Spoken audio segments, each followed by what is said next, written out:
Hi, this is Grandma, and I am reading out of the book Herodotus and the Road to History. And today I'm going to begin with chapter 4, To the North. Now, before this, in the first 3 chapters, we find out who Herodotus is, what it was like growing up in a town, a city-state that was Greek, but actually located in what is now today Turkey. And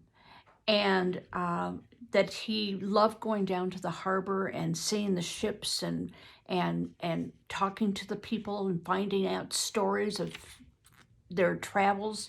And he thought that that sounded like something that he wanted to do. And he wanted to start going to the north. On this stout little trading ship, I sailed northeast into the waters of Hellespont, which separates Europe from Asia. We stopped on the Asian shore in the city of Abydos, where I met a number of people who years before had watched the Persian king Xerxes build his bridges across the Hellespont so he could invade Europe. His father Darius hadn't managed to conquer the Greeks there, and Xerxes had been trying again. He was on his way to a big defeat. At this point, the Hellespont is about a mile wide. Xerxes' first 2 side-by-side bridges were held by enormous ropes that broke in a violent storm, which carried the bridges away. Xerxes cut off the heads of the engineers who had built them, and in a rage against the Hellespont, ordered his soldiers to punish the water with a terrible beating using whips. And they have a picture of it. We Greeks still laugh at that. New engineers built 2 more bridges, this time of ships lashed together. People told me how Xerxes sat on his marble throne to watch as his huge army, gathered from all over Asia, marched across. They said that one nation had furnished ships, another foot soldiers, a third supplied horses, others transport ships and provisions. They said it took 7 days and 7 nights for all of them to cross into Europe. It must have been a mighty spectacle. I looked for remains of these bridges, but I could not find them. We sailed north up the Hellespont and into the waters of the Sea of Marmara, not a big sea, but big enough and rough enough, so I was glad to see the Straits of the Bosphorus ahead. Again, there were large, prosperous Greek towns on both shores. People told me that Darius had built a bridge of boats somewhere along here too, but again, I could find no signs of it. At its far end, the Bosporus opened up into the Black Sea, which seemed to me bigger and more open than my part of the Mediterranean.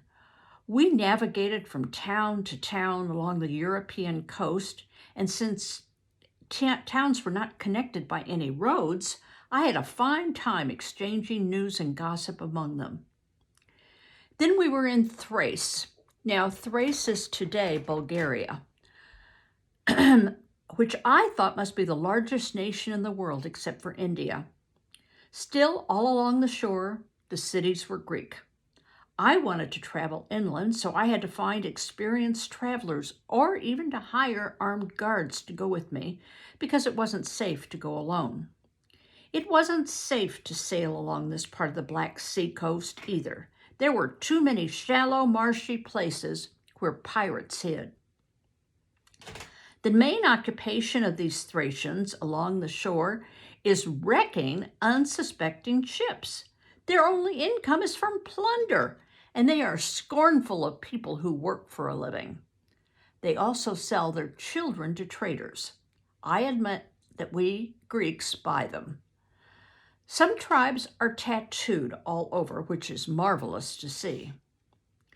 Inland, I come across the tribes living in a strange way on smaller lakes.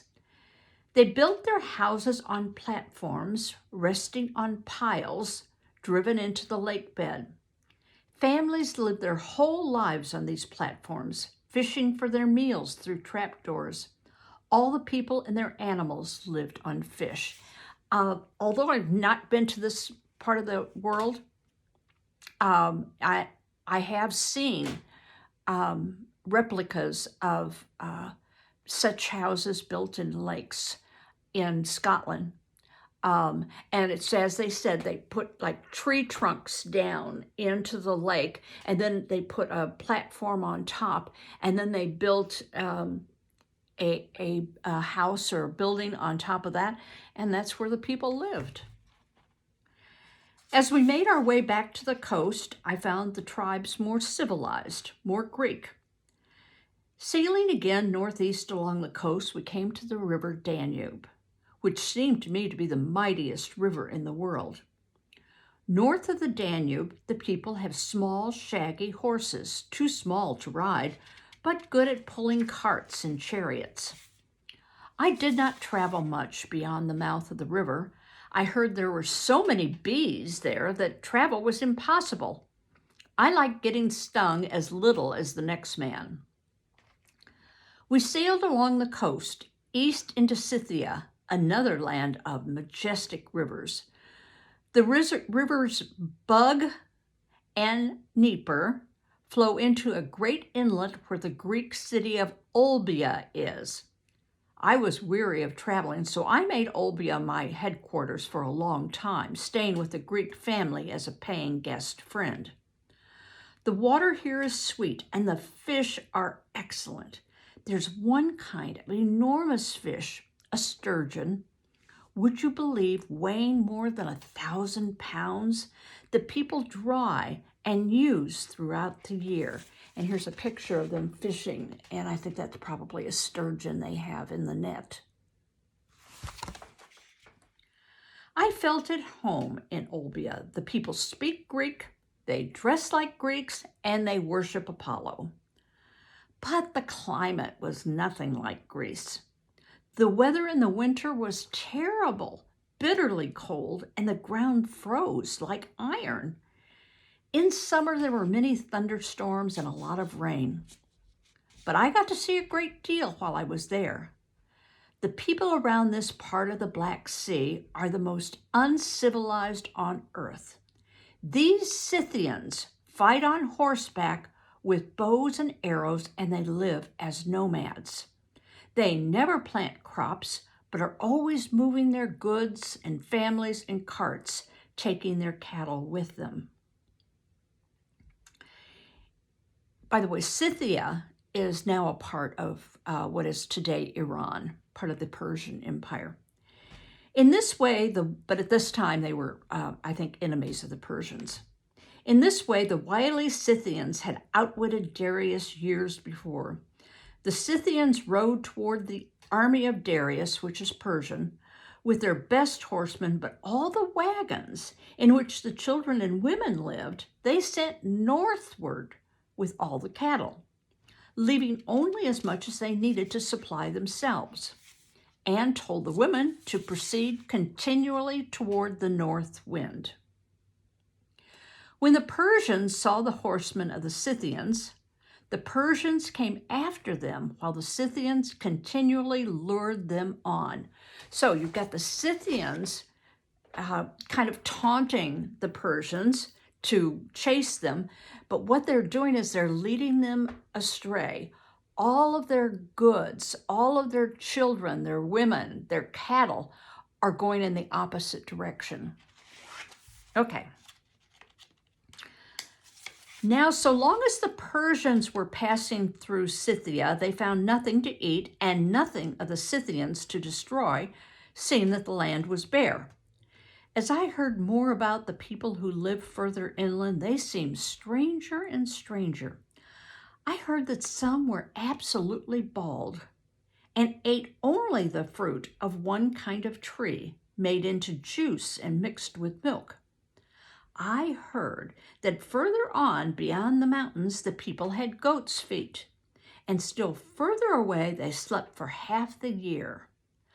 I heard some were Amazons, where the women ruled and fought the wars. All right, so if you recall, the book on the back says, Liar or Father of History.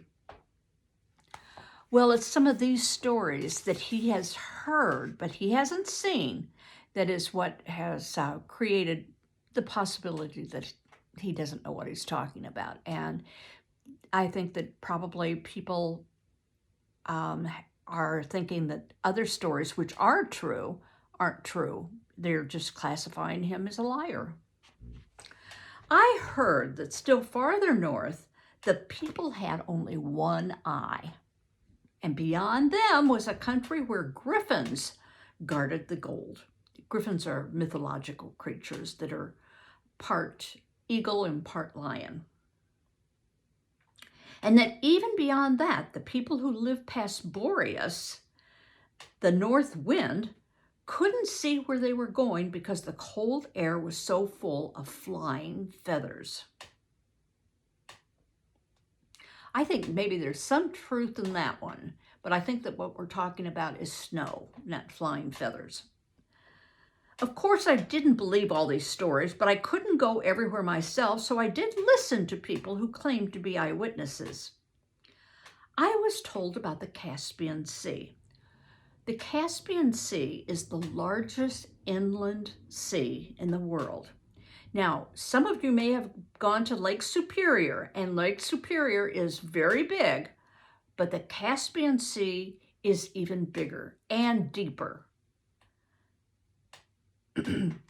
After all, a Caspian Sea, a sea not connected to any other sea, which I thought was strange. After all, the Aegean Sea is connected with the Mediterranean Sea, which is connected to the Atlantic Ocean, which joins the Indian Ocean. So most seas are really one big sea. Oddly, rivers flow into the Caspian, but it seems to have no outlet.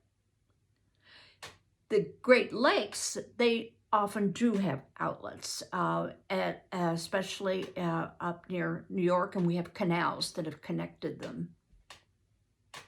I heard that this Caspian was so big that it was 15 days rowing in length, 8 days rowing wide. I have heard that a good way to describe distances is by the time it takes to do something. As far as a boat can sail in 11 days, or as far as one can travel on foot in 14 days.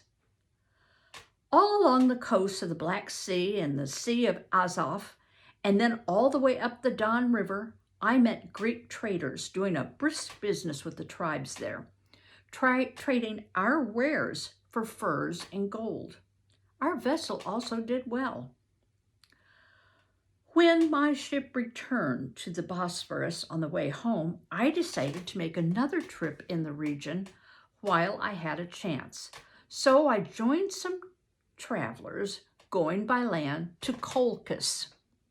Okay, so here is a map of the Black Sea, and you see there's a dark line, and that dark line is showing where he went.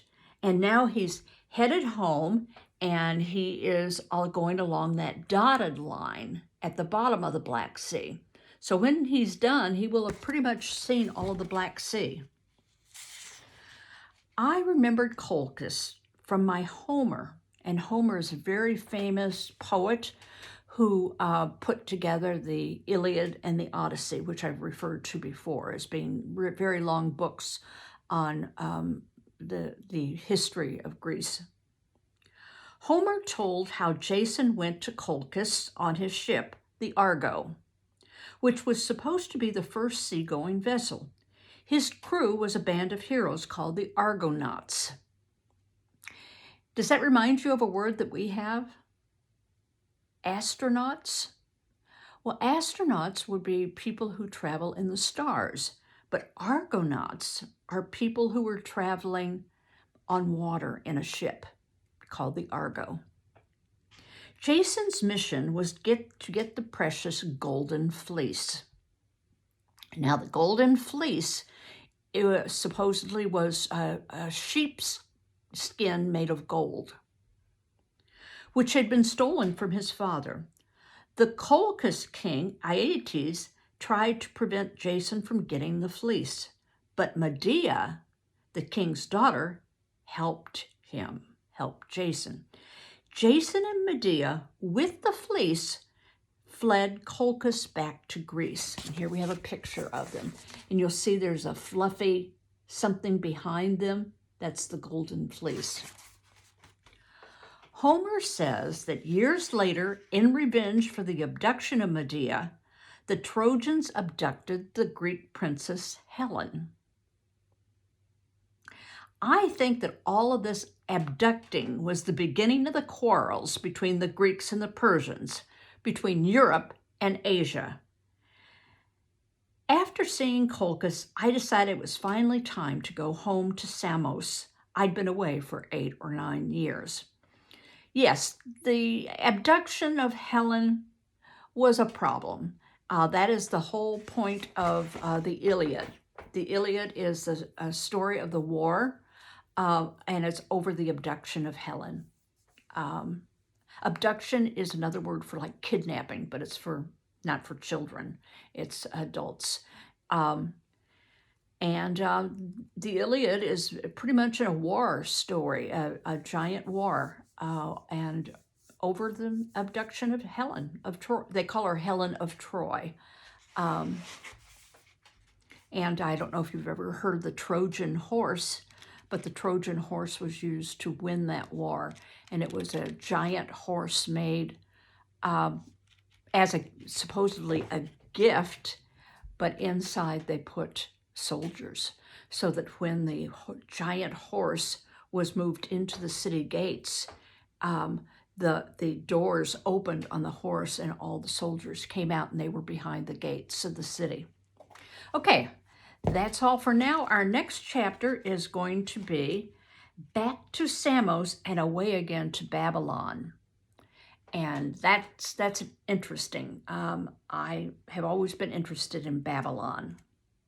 So we'll find out more about his trip to Babylon the next time. Bye-bye.